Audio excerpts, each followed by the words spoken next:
સ્વામીજીના 91માં પ્રાગટ્ય દિન નિમિત્તે પ્રગટ ગુરુ હરિપ્રબોધ સ્વામીજીના 72માં પ્રાગટ્ય દિવસની ઉજવણી.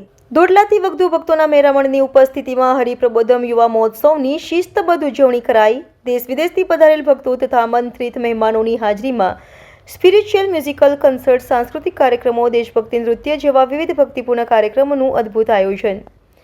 ગુરુ હરિપ્રસાદ સ્વામીજી મહારાજની આધ્યાત્મિક પરંપરાને જાળવી રાખતા વિદ્યાનગર સ્થિત આત્મીય વિદ્યાધામ મંદિરના પ્રાગટ્ય ગુરુ હરિપ્રબોધ જીવન સ્વામીજીના અને સંતોના માર્ગદર્શન હેઠળ છેલ્લા કેટલાક મહિનાઓથી ચાલતી તડામાર તૈયારીઓના ફળ સ્વરૂપે આયોજિત હરિપ્રબોધમ યુવા મહોત્સવનો વિશાળ યુવા સમુદાય અને આમંત્રિત મહેમાનોએ લાભ લીધો હતો.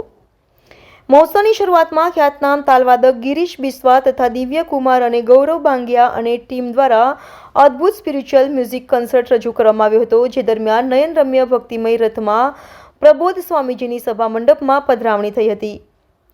મહોત્સવમાં ઉપસ્થિત સંતગણમાં ગુમાનદેવ હનુમાનજી મંદિરના પૂજ્ય મનમોહનદાસજી ઉપસ્થિત રહ્યા હતા. વિવિધ ક્ષેત્રના અગ્રણીઓએ બહોળી સંખ્યામાં ઉપસ્થિત રહી મહોત્સવના આયોજનને બિરદાવ્યું હતું.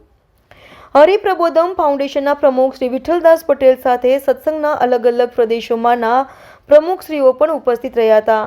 કેન્દ્રીય મંત્રી શ્રી નીતિન ગડકરીએ વિડીયો સંદેશ દ્વારા મહોત્સવને બિરદાવતા જણાવ્યું હતું કે દુનિયાની નજર જ્યારે ભારતની આધ્યાત્મિકતા તરફ છે, ત્યારે દેશના યુવાનો આર્થિક અને આધ્યાત્મિક રીતે વધુ સુદૃઢ બને તે દેશના વિકાસ માટે પાયાની જરૂરિયાત છે.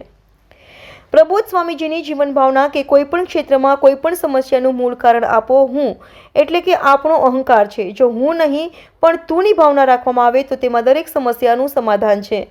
ગુરુ પ્રબોધ સ્વામીજીએ પરાવાણીમાં હું માંથી તુંની યાત્રા કરવા માટે સ્વામીજીએ આપણને સૌને પસંદ કર્યા છે એ વાત કરતા જેના નિર્માની ભગવાન તેના જનને સિદ્ધને જોઈએ માન ની વાત સમજાવતા ભગવાન સ્વામિનારાયણથી લઈને બધા ગુણાતીત પુરુષોએ ખૂબ સમર્થ હોવા છતાં દાસત્વનું દર્શન કરાવ્યું છે તેના પ્રસંગોનું વર્ણન કર્યું હતું.